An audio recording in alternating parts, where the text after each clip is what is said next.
Jeff Bezos finished working for the government on January 3rd, Elon Musk on January 2nd, Warren Buffett by January 4th.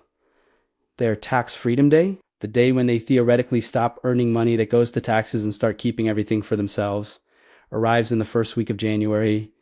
Yours. If you're a median American worker, you don't achieve tax freedom until somewhere between late June and mid. You work 6 months for the government. They work 3 days.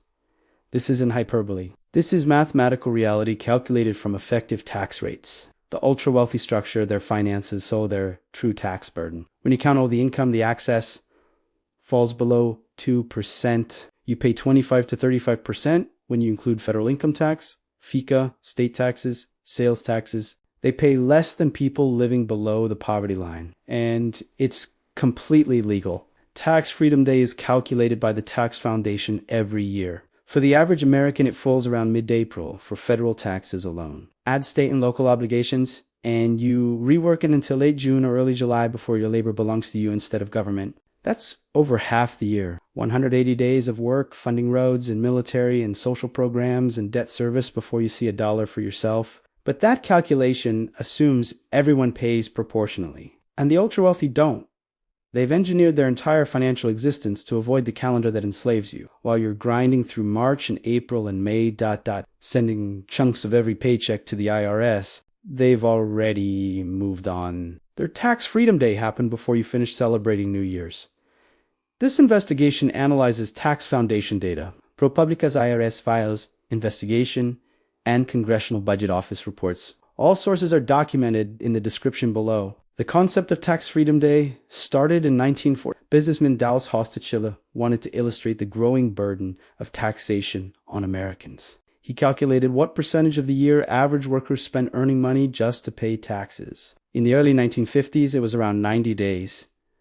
By April 1st, you were free. The calculation assumed everyone paid roughly proportional rates. The more you earned, the higher your bracket. But fundamentally, everyone contributed based on income. The progressive tax system was designed this way. You work, you earn, you pay your share, then you're free to keep the rest. And for a time, it mostly worked that way. Top earners paid 70 or even 90% on highest margins. Yes, those rates were on ordinary income over certain thresholds. But wealth mostly came from income, salaries, dividends. There weren't sophisticated structures to separate wealth from taxation. If you made money, you paid. Rich people achieved Tax Freedom Day later than poor people because they paid more. The system was actually progressive. But then something changed. Not overnight. Gradually, through decades of policy shifts and financial innovations and legal structures that separated wealth from income. The ultra-rich discovered they didn't have to earn income. They could access wealth without triggering taxation, could live on borrowed money, could pass billions to heirs without anyone paying a cent, could structure their entire existence to show minimal taxable income while controlling fortunes. And as they did this, as their effective rates dropped, their Tax Freedom Day moved earlier and earlier and earlier until it landed in the first week of January. While yours stayed in summer, the divergence is total. You inhabit different tax universes, operating under different rules, different calendars, different realities. The mechanics are straightforward once you see them. A billionaire doesn't take a salary, doesn't receive a paycheck with withholdings. Instead, they own assets. Stock in companies, real estate, art, businesses. Those assets appreciate, grow, become more valuable. But appreciation isn't taxable. If you own 100 million shares of a company and the stock price doubles, you just made 100 million. But according to the IRS, you made zero paper gains aren't income. You haven't sold, haven't realized, haven't triggered a taxable event. So your income for the year, according to tax law, is zero. You owe nothing. Your Tax Freedom Day is January 1st because you never started working for the government. But obviously you need money to live. Even billionaires have expenses. Yachts, jets, mansions, staff. So how do they access their wealth without triggering taxes? They borrow against it, take out loans using appreciated assets, as collateral. The bank gives them cash, millions or hundreds of millions at low interest rates because the collateral is valuable and secure, maybe 1% annually. And loans aren't income. The IRS doesn't tax borrowed money. You could borrow $1 billion tomorrow and owe zero taxes on it because technically you didn't earn anything. You borrowed with obligation to repay. So the billionaire lives on loan, proceeds, spends freely, buys everything needed, and pays almost no income tax because they have no income, just loans, which cost 1% in interest versus the 35% tax rate you pay on your salary. ProPublica analyzed this in their 2021 investigation called the IRS Files. They obtained confidential tax returns for the wealthiest Americans, calculated something called the true tax rate, took the total wealth growth over 5 years, compared it to total taxes paid, and found that billionaires paid effective rates below 2%. Jeff Bezos, between 2014 and 2018, saw his wealth grow by $99 billion, reported income of $4.22 billion, paid $973 million in taxes. Sounds like a lot until you calculate the rate. $973 million divided by $99 billion is 0.98%, less than 1% tax on actual wealth growth. Elon Musk paid 3.27%. Michael Bloomberg 1.30%. Warren Buffett 0.10%. 0.1%. You read that correctly. While you paid a quarter or a third of your salary, they paid less than 2% of their wealth growth. If you're starting to feel that rage building ... that understanding that the system has different mathematics for different people, then you need to see how deep this goes. Subscribe now, because what comes next reveals the structures they use, the exact mechanisms that make this possible, and why every attempt to fix it has failed, deliberately. The strategy has components. First, never sell assets. Hold forever. Your stock grows from $1 million to $1 billion ... Don't sell, because selling triggers capital gains tax. Even at preferential rates of 20%... That's still $200 million owed on $1 billion gain. So don't sell ever. Just hold. Borrow against it when you need cash. The interest is deductible. The loan isn't taxable. You live better than if you sold and you owe almost nothing. Second, ... If you must access wealth, use capital gains, not income. Capital gains are taxed at maximum 20% federal, plus 3.8% net investment income tax. Total 23.8%. VEX was 37% top income tax rate. But more importantly, capital gains aren't subject to FICA. No Social Security tax. No Medicare tax. Your salary gets hit with 7.65%.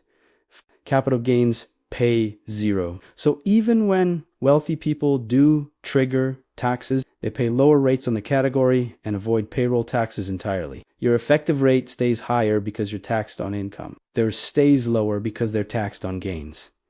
If they're taxed at all, third, use the step-up basis loophole. This is how billionaires pass wealth to heirs completely tax-free. You buy stock for $1 million. It grows to $1 billion. You die. Your heirs inherit. And the tax code says their basis, the amount from which gains are calculated, steps up to current value $1 billion if they sell immediately. The gain is zero. $1 billion minus $1 billion. No capital gains tax owed. The appreciation that happened during your lifetime, $999 million, is never taxed, disappears, forgiven by law. This is how Waltons and Mars and other dynasty families pass billions generation to generation. The wealth compounds forever.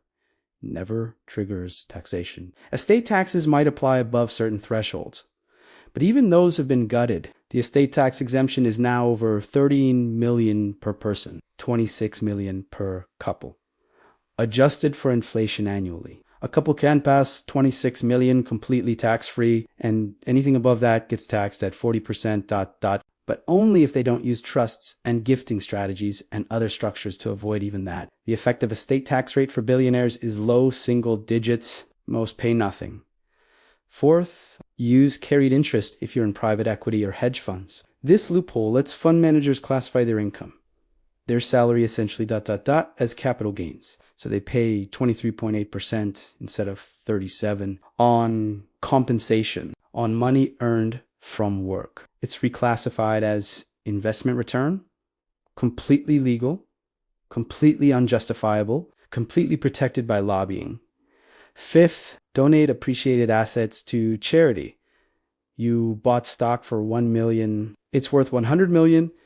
You donate it to your family foundation. You get a $100 million tax deduction, reducing your income, lowering your taxes, but you never paid capital gains on the $99 million appreciation. The foundation sells the stock, pays zero capital gains because it's a nonprofit, and the foundation is controlled by your family, pays your relatives' salaries, funds, projects you choose. You got a massive deduction, avoid it all, capital gains, and still control the wealth through the foundation.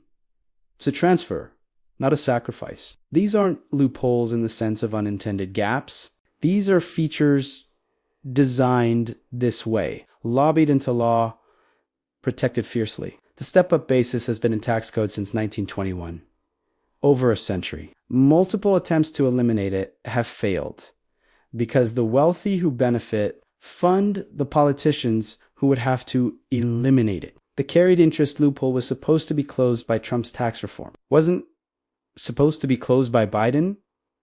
Wasn't, because the private equity industry spends hundreds of millions lobbying, and politicians need that money for campaigns, for post-government careers. The loopholes stay open because closing them costs politicians more than keeping them benefits constituents.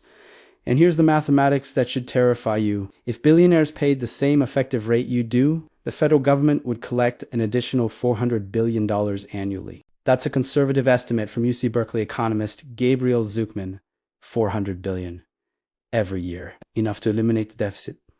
Fund universal health care, rebuild infrastructure, pay for education, but instead that wealth stays private, accumulates, compounds, offshore and onshore, generating more wealth, which also avoids taxation. The cycle feeds itself. They get richer, their tax freedom day moves earlier, your burden increases to compensate. Your tax freedom day moves later. The gap expands annually, inevitably, mathematically. But when do you actually achieve tax freedom? Let's calculate honestly. Federal income tax for median household, around 13% effective rate, FICA 7.65%, state income tax average, 4%. Sales tax on consumption, roughly 2% of income. Property tax, if you own, another 2%, total effective rate around 29%. That means you work until mid-April just for taxes. 105 days, but that's federal only in the common calculation. Add everything and you're working until late June. Day 107, almost half the year. And that assumes your median income. If you're upper middle class, professional, making 150 to 300,000, your effective rate is higher, 35 to 40% total. You're working in July, day 200, while billionaires finish January 3rd, day 3. The gap isn't weeks. It's months. It's half a year of your labor going to obligations they've structured themselves to avoid. What would you do with 6 extra months of income? If you achieved tax freedom day on January 3rd instead of July 1st, you'd have 50% more money. Could save, invest, build wealth, escape paycheck to paycheck existence. But you can't because your income is visible. Reported withholding happens before you see your paycheck. You can't borrow against assets because you don't have appreciated assets worth borrowing against. Can't use step-up basis because you'll never accumulate enough to trigger estate taxes anyway. Can't use carried interest because you're not managing billions. Can't donate appreciated stock because you don't own stock with massive unrealized gains. Every strategy they use requires wealth you don't have. It's not just that you pay higher rates, it's that the strategies to pay lower rates are only available to people who are already rich. The system is designed to keep you in one category and them in another. Permanently. Do you see the trap? The calendar you're on isn't just longer. It's inescapable. There's no legal way for you to move your tax freedom day to January. The structures don't exist for regular income. 4 wages, 4 salaries, those are taxed automatically, immediately, unavoidably. The only way to escape is to stop earning income. Start living on wealth. But accumulating wealth requires income you can save, which requires lower tax burden, which requires the strategies only available to the wealthy. It's circular, self-reinforcing, deliberate. If this has revealed that you're locked into a calendar that billionaires escaped decades ago, ... If you understand your tax freedom day is 6 months later than theirs by design, not accident, if you see the mathematics make escape impossible, then you need to know what we're exposing next. Subscribe now, because the next investigation reveals how your 401k is designed to trap you, how the retirement system ensures you can never stop working, how compound interest works for them but against you. The extraction continues. The calendar extends, and your freedom keeps getting pushed further into the future. While theirs arrived in January years ago, the divergence in tax freedom day is accelerating. In 1970, when top marginal rates were 70%, wealthy people achieved tax freedom perhaps a month before average workers. Not great, but not insane. By 2000, after Reagan cuts and capital gains preferences, the gap had widened to 2 months. By 2020, it's 6 months. And it's growing because every tax reform since Reagan has lowered rates at the top, increased preferences for capital over labor, protected step-up basis, and carried interest. The tax code is progressively becoming more regressive. Technically progressive, but actually regressive in practice, because the ultra-wealthy don't operate in the bracket system. They operate in the avoidance system. And that system gets better every year. More sophisticated, more protected, more embedded. The 2017 Tax Cuts and Jobs Act was supposed to simplify everything. It cut the corporate rate from 35 to 21%, eliminated some deductions, capped state and local tax deductions, made individual brackets slightly more favorable, but it kept every major wealth preservation strategy intact. Step-up basis, ... untouched, carried interest, ... protected, capital gains preference, ... maintained, borrowing against assets, still not taxable. The law was written by people who use these strategies. For people who use these strategies, ordinary workers got a small bracket cut, maybe save $1,000 annually. The ultra-wealthy saved billions through pass-through deductions, through corporate rate cuts, through preservation of their core avoidance mechanisms. Their tax freedom day moved from January 5th to January 3rd. Yours moved from July 1st to June 28th. The gap widened again. And every proposal to fix it ... fails. Biden proposed eliminating the step-up basis. Died in committee. Proposed raising capital gains rates to match income rates. Died. Proposed minimum billionaire tax. Died. Elizabeth Warren proposed wealth tax, never got a vote. Bernie Sanders proposed estate tax reform, blocked the pattern, it's consistent, proposals emerge, get media attention, generate discussion, then disappear quietly, killed by lobbying, by campaign contribution threats, by think tanks funded by billionaires publishing papers claiming reforms would hurt growth or violate property rights or cause capital flight. The opposition isn't public. It's financial. Politicians who support these reforms lose funding, face primary challenges, find themselves opposed by super PACs. The message is clear: protect the system or lose your seat. Most choose protection, so the calendar stays fixed. You work until July. They work until January 3rd. And the gap expands. Each year, each reform, each simplification that somehow always benefits the same people. You're not losing ground slowly. You're losing ground systematically by design, through policy crafted specifically to create this divergence. This isn't accidental inequality. This is engineered extraction. Your labor funds the government because your tax freedom day comes late because there's must come early. The system requires victims to function, and you're cast in that role permanently unless something fundamental changes, something beyond voting, beyond hoping politicians reform voluntarily because they can't. The incentives prevent it. What does it mean to work 6 months for the government while billionaires work 3 days? It means your time is worth less. Your labor is taxed heavier. Your freedom arrives later. Every year. It means you're funding the infrastructure they use, military that protects their assets globally, courts that enforce their contracts, police that defend their property, education system that trains their workers, all on your dime, while they contribute almost nothing proportionally. They privatize gains, socialize costs, and the calendar reflects this. Literally, you work January through June for collective obligations. They work January 1st through 3rd. Then they're done, free, keeping everything while you grind on until July. And that's if you're median income. If you're a comfortable professional, you're working into August. Upper middle class, September. You're working 3/4 of the year for obligations they escape in 72 hours. And when you finally achieve your tax freedom day in late June or July, what happens? You start working for yourself, saving maybe, investing maybe, trying to build wealth. But inflation eats 3%. Housing costs keep rising. Healthcare premiums increase. Student loans demand payment. Childcare costs more each year. That free income from July onward gets consumed by living expenses that keep inflating. You're not actually free.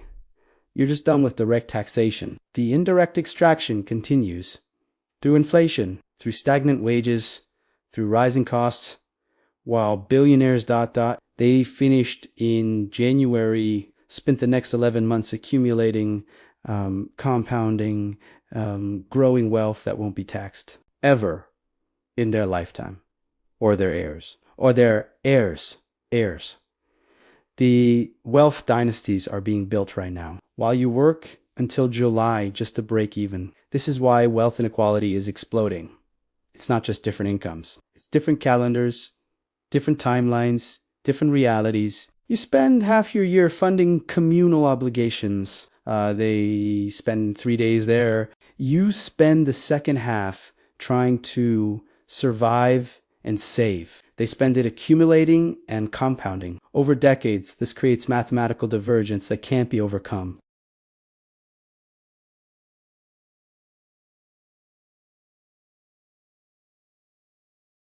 Structural, designed, and it's widening every year. Every tax reform, every policy adjustment. Your tax freedom day drifts later. There's drifts earlier. Different eras, different civilizations. Because in terms of tax obligation, you do live in different worlds. They inhabit a realm where freedom from tax comes immediately. You inhabit one where it comes eventually. If you survive that long, wake up.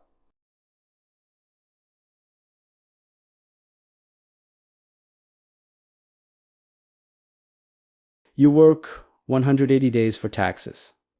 They work there. The divergence isn't accidental. It's a system functioning exactly as designed.